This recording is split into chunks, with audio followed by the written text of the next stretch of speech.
Can this be a non-paying founding member?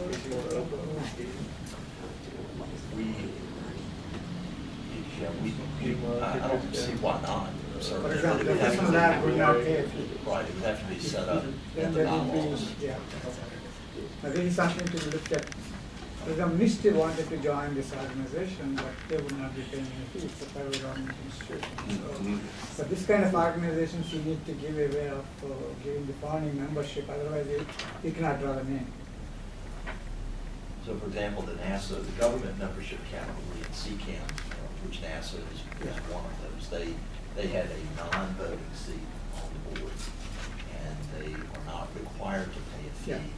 And they have the opportunity to have, positions on other committees and so forth. But, and they are encouraged through that membership to enter into cooperative agreements and things of that sort, to collaborate on things, but not required to pay a fee. If I understand correctly, your other two tiers pay fees, but they have no seat on the board at all, vote or non-vote. It's only the organizing members or founding members that have a seat on the board. Understand? A voting seat. Okay, careful. So the tier. Sorry, I want to click. But the tier 2, tier 3s have no seat on the board, voting or non-voting. Right. Okay, so I wonder how they react to the fact they pay a fee, but they have no seat on the board, even if it's non-voting, but a government organization that pays no fee does have a non-voting seat on the board. Right, and they do have, the other tiers of membership have seats on our technical advisory council. I understand, and on the committees. As well as on the other committees, and they participate in the research program. So the fee that they're paying is funding research. And they then participate in that research and have rights to the intellectual property coming out of that research. I understand we'll have no such thing in this entity and organization, so we therefore have to be a little more cautious about what we offer related to a government, whether or not they get a non-voting seat on the board if we don't offer a non-voting seat on the board to our tier 2 and tier 3 members. That's all I was getting So at. you don't need to do that really for this consortium, because again, what we did, there are representatives for those tier 2 and tier 3 that serve on the board. So they have a voice, let's call it. Yeah, we because do that. otherwise it's awkward. Let's Yeah, call we it do that. I mean, we have an industry operations board which has representatives of all the tiers on there, and they elect a chair. That chair has a seat on the board, so they have a voice there. The one thing I think is important though is you have to be careful that you don't set this up in such a way that you end up with a board that has 50 members on it. So Yeah, it will be non-functional. And that's the reason we did it, the way we did it, so that you would have a limited number of people at that board. There was an incentive for people to become a part of that board, and it didn't end up with a 50-person board. Okay. Well, the document that's in your package, and we certainly vary from it in the last page, founding board and member recruitment proposal, would arguably start off by considering that the founding board will have at least 5 and no more than 9. So we're arguably having some sense of restriction related to the fiscal numbers of individual organization represented, if you will, in the founding board. That doesn't mean it has to be 5 to 9. It can be 6 to 10, 7 to 11, and it really needs to be something that we think is manageable, enables the consortium to be successful, but also allows them to have enough members that they can indeed conduct their mission. So I think that's part of what I'm trying to coordinate here with all of you, is to get to that point where before we leave here this morning, we have a definitive set of action plans and goals and dates in which they're going to be completed, so that on the April 21st meeting, to the full authority, we can make recommendations as to what they should do related to the consortium. And in all that, I think it's important to remember that whatever we recommend and whatever the founding members adopt as sort of the founding organization, that board can always change. So, if at some point in the future they want to expand the size of the board, or they, want to call other people founding members, they can do whatever they want with it once it's set up. So, and their bylaws will set up a process for doing that, I'm sure. So whatever we, I agree, Maureen, whatever we recommend to the authority for their introduction through us, with us, to the consortium can decide to change once as long as they're following the guidelines that are passed on with the charges from the authority, then the consortium can adjust accordingly to make sure they meet the mission statement. but we have to give an initial recommendation, and there is wherein lies this particular sheet as we move forward. One of what we believe are the first set of organizations that are appropriate for the founding board members, and two, what are the limitations on the physical size, the recommended initial physical recommendations on the size. I think it may be helpful if you're trying to think of who would be interested in the consortium activity for this group to articulate as best we can what's the value proposition that you're going to be taking into these discussions. For example, and it's only the major industry players who pay the light bills and pay their checks, they would leave those to the NW and some issues. So you're going to speak up with a lot of folks in your mobile area. I'll Okay, then, sure. Sorry, Jerry. The major industry players, you don't have to be a nuclear expert to figure out that there may be a value proposition, there may be interest there. There for, in a broad sense, there for all things nuclear and the advancement of it. There's an educational component.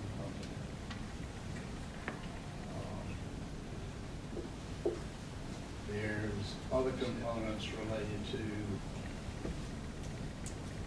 I'm very pro-nuclear energy or nuclear medicine, or I'm not, for whatever reason. But before you go asking for money, I think you have to figure out what's in it from the other side of the table, from the client's perspective.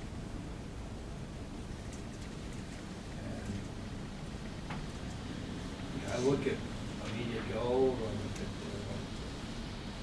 workforce and educational, expert voice for government, whatever that means, nuclear medicine. Okay. It has to be more of a rifle shot approach, in my personal opinion. I get paid to be in the marketing business development arena, and we got to figure out why Virginia, why has Virginia got a value proposition that makes it absolute best sense for somebody to invest capital and human resources. Okay.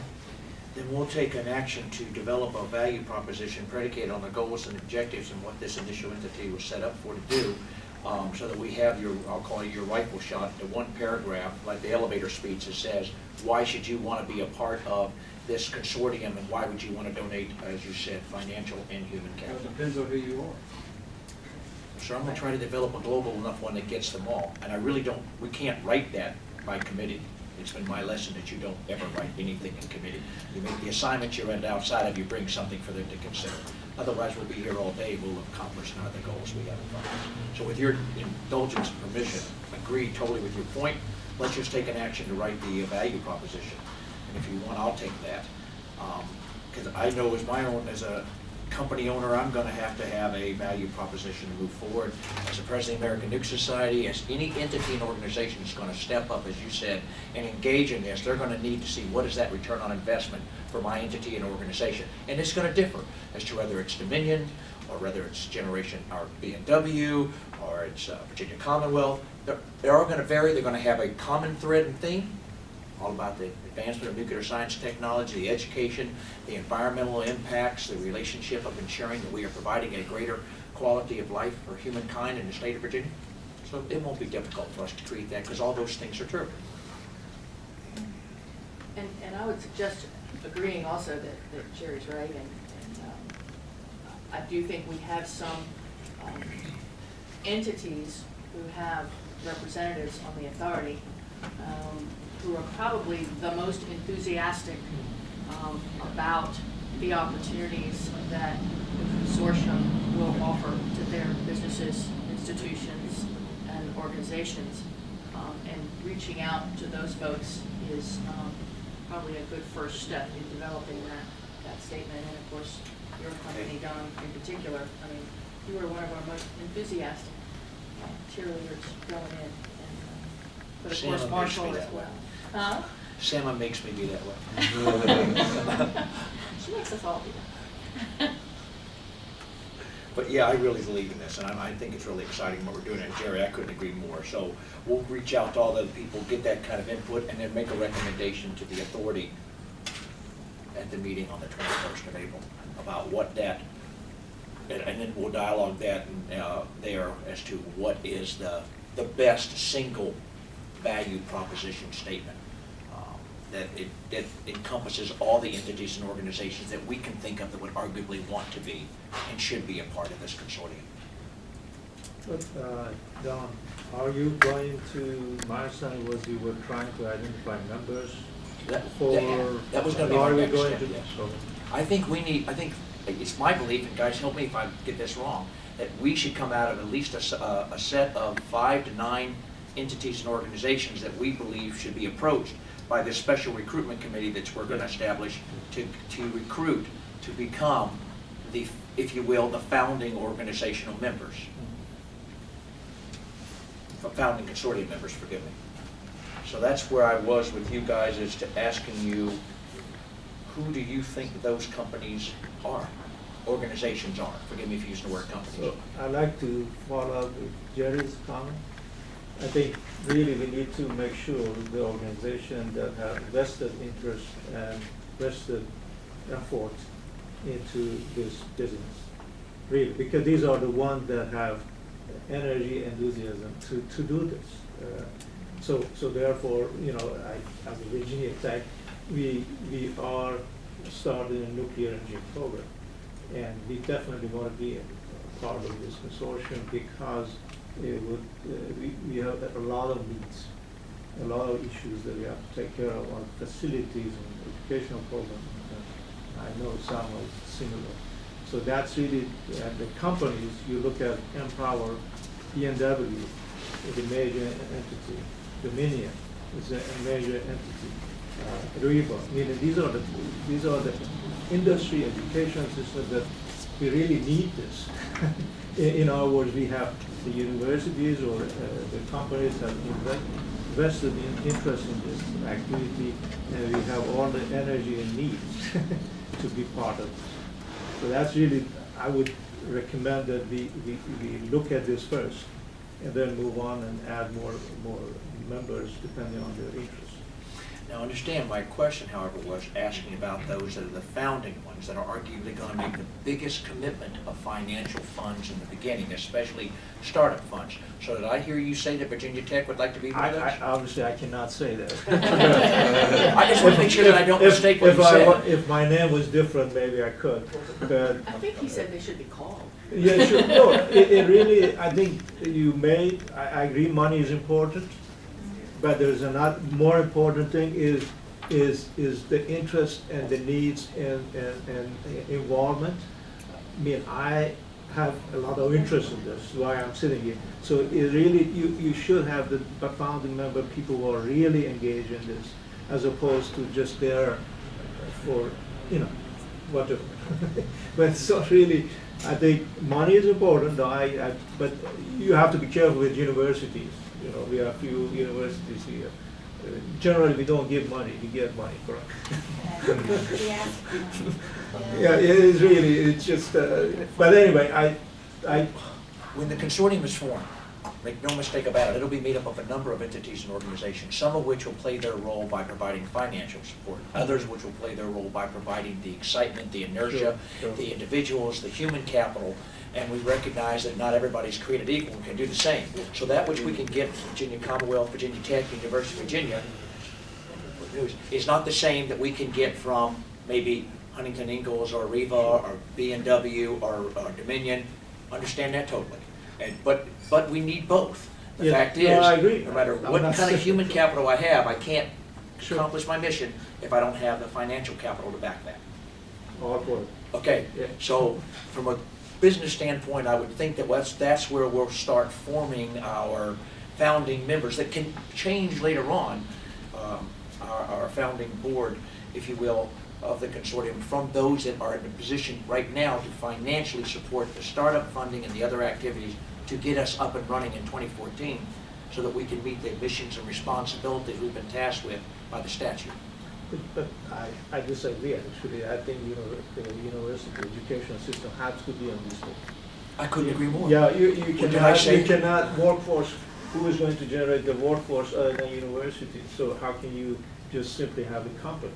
Forgive me, I thought I was telling you, I totally agree that we will have all the But I heard universities. separate things, anyway, go ahead.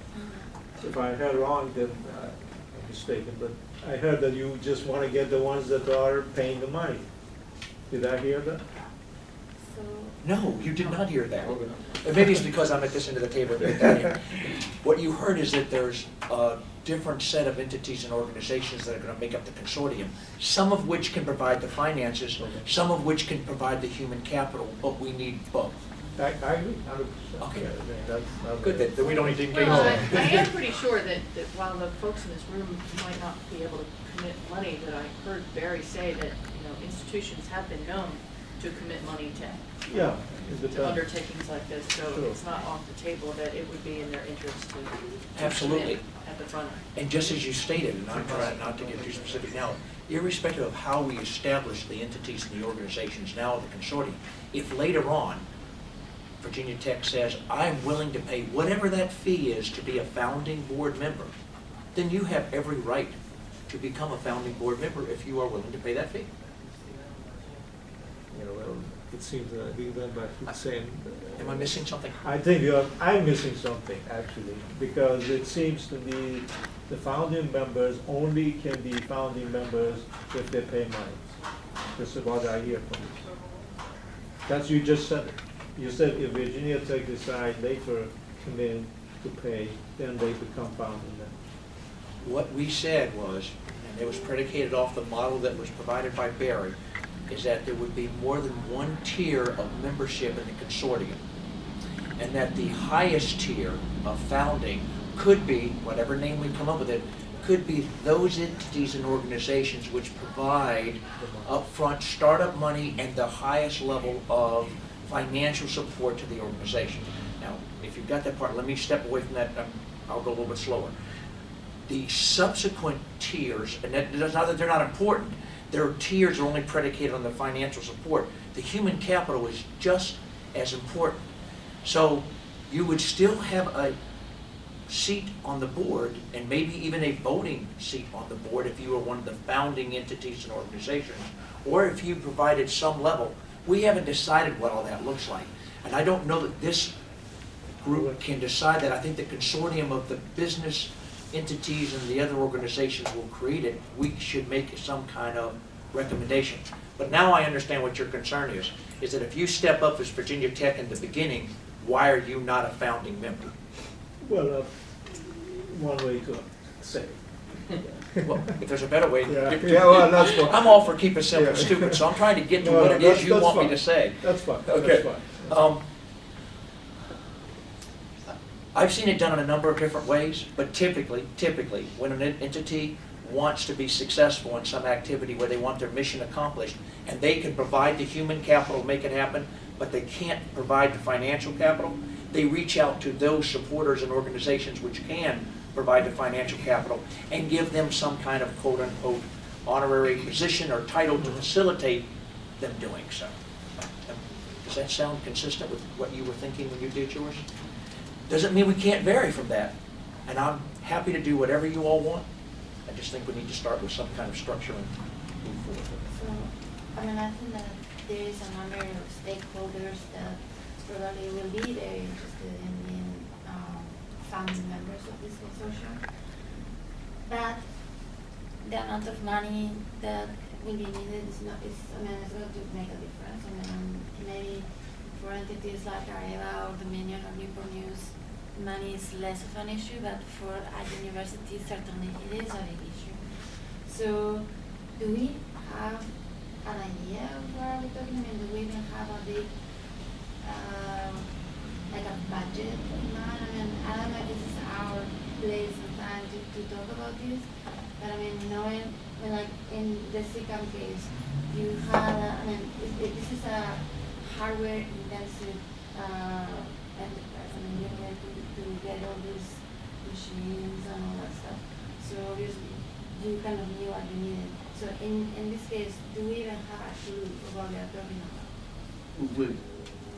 The only thing I'm aware of we know is that we want to hire an executive director, and we want to have some capability to go out and do our mission, which means we're going to have some marketing, some other activities. And again, it's pure speculation. If we don't hire an executive director till September, then obviously we only have 3 or 4 months of salary for that individual. And I don't know if that individual's cost is, and I'm going to throw out a number based on some experience, maybe it's $150,000 to $200,000 a year, so let's assume that's $50K. And then we're going to have some other activities that are marketing this year and reaching out, because this thing should be started up by the summer. And maybe that's another 50 to 100. So we probably would, again, this could be way off, but I would guess we would probably need about $150,000 of funding in 2014 at the outside. That seems to me to be a little high. Maybe it's less than that.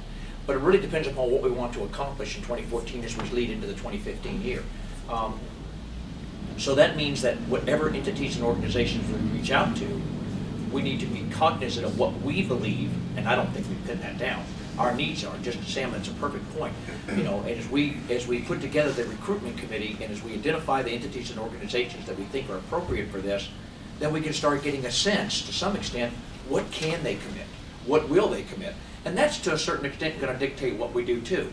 If we select, and let's assume we select 9, and if we select 9 initially to go in, and some can only give $5,000 or $10,000, and others can give, let's say, as much as 100 or 50, that will dictate what we end up doing this year, and then will cause us to readdress or reevaluate our due structure to determine, as we go into 2015, what do we really need? Do we need to adjust it? Do we need to make it higher? Do we need a private family supplement? Do we need another tier of entities and organizations that come in? I can't answer that. I've seen it happen a lot, but I don't think I know enough about what we'll be doing in 2014 to be able to say all that yet. And I agree, I don't know that anybody does, but that's going to be important when we do the recruitment, because it's not the same to say, hey, do you want to join? It's going to be 10. Oh, wait, no, it's going to be 50. So that's going to Yeah, you make have a to have difference. No, I think we have to have a Yeah. defined level. I don't think they'll buy into the 10, no Yeah. 50. Yeah, that's what I meant. Yeah. You don't get what you don't ask for. We'll ask for higher and settle for less. Well, we have to have a rate. I mean, Whatever. Excellent. Yeah. Universities go through that all the time, right? Oh, yeah. I was kind of wondering what David's thoughts were generally on members on how what's the best way for a group like this to interface with a company like yours, and what works for you guys, and like what are your general thoughts on membership structure and stuff like this? Well, I was listening to see if I, in the first hour, might have missed the question that Sam had asked. Yeah. That was on my mind. Yes. How much and why and what do we get for that? I mean, I already jotted down a list of people that I think I got 8 or 9 jotted down already. That I think would be a suitable list. And so I had, but since I didn't participate in the first hour, there could be a couple of inaccuracies here. Obviously, I missed the part about federal membership. So starting at the bottom, Huntington Ingalls, Jeff Labs, or NASA, the American Nuclear Society, Dominion, BW, Riva, Virginia Tech, VCU. I mean, that's 8.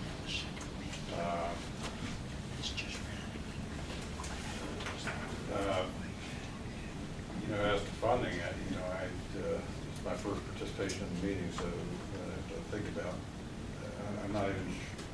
This is the first I've heard of actually hiring an executive director rather than accomplishing the work as a committee or an authority ourselves as an adjunct duty. So I have to give that some consideration.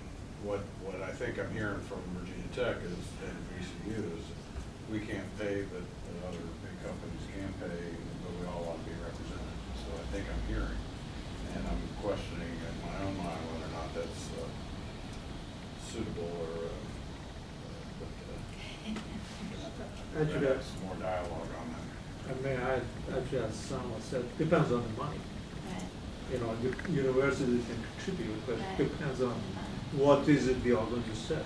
Well, Dave, good to see you, sir. Can I ask you and Jerry to introduce yourselves for the record? Because you guys came in late. I'm Dave Christian, CEO of Generation for Dominion. And I'm Jerry Joe Isles, Director of Finance and Managing Director of Economic Development Partnership. Thank you, gentlemen. It was always our intent to make sure that all the universities were represented in some level of activity, be it on the committees, being on the task forces, be it in the special activities. The real question was, where would they end up at the end of the day, being predicated on how much they could donate financially. And I don't think we have any problem, any of us here, having you guys have a voice recommending that. But I think at the end of the day, just as Dave said, the consortium has to make that final decision. We're recommending, the consortium will make the final decision related to what they want. And we'll only make that predicated on where we believe they could and should go. And Dave actually raises an interesting issue. The statute doesn't provide for hiring an executive director. If you had a short list of founding entities that wanted to commit to getting things up and running, it is conceivable that those entities could contribute staff time, as you said. Yeah. You described it very well. In kind. In-kind stuff, yes. In the early months, and perhaps make that executive director cost less urgent in the beginning, which might allow you then to recruit members for less early on as you define yourselves. I'm just kind of playing out the thought you had around an executive director and putting that on the table. Well, that's something the American Nuclear Society has done a great deal to international organizations, where we haven't necessarily been a financial support of the organization, but we have provided the executive secretary, the leadership, or the executive director support activity. So it's something that we could, you or the organizations of Dominion or anybody else, or the ANS, or, I mean, there's no question an in-kind contribution could indeed offset all that in 2014. And again, I'm only looking at this because we set it up so that we could provide an executive director, but until we identified, actually until the consortium identifies what it's going to do in light of its responses to the charges from the authority, Right. the need for the executive director is currently unclear. Because I'm not sure what he or she would do until the consortium identifies that. Well, it seems the immediate tasks for the consortium will be better defining their value proposition for recruiting purposes, and expanding the recruiting circle. In other words, going out and getting members and talking to people and really thinking hard about that value proposition and what the right numbers are and what it makes sense to ask people for.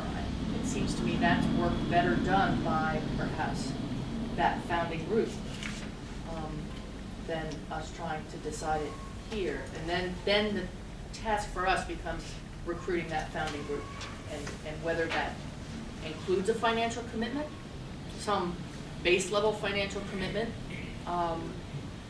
supplies and a phone, or I don't know what, but some commitment that says, yes, we're really in this. Maybe not a lot. I mean, I don't know.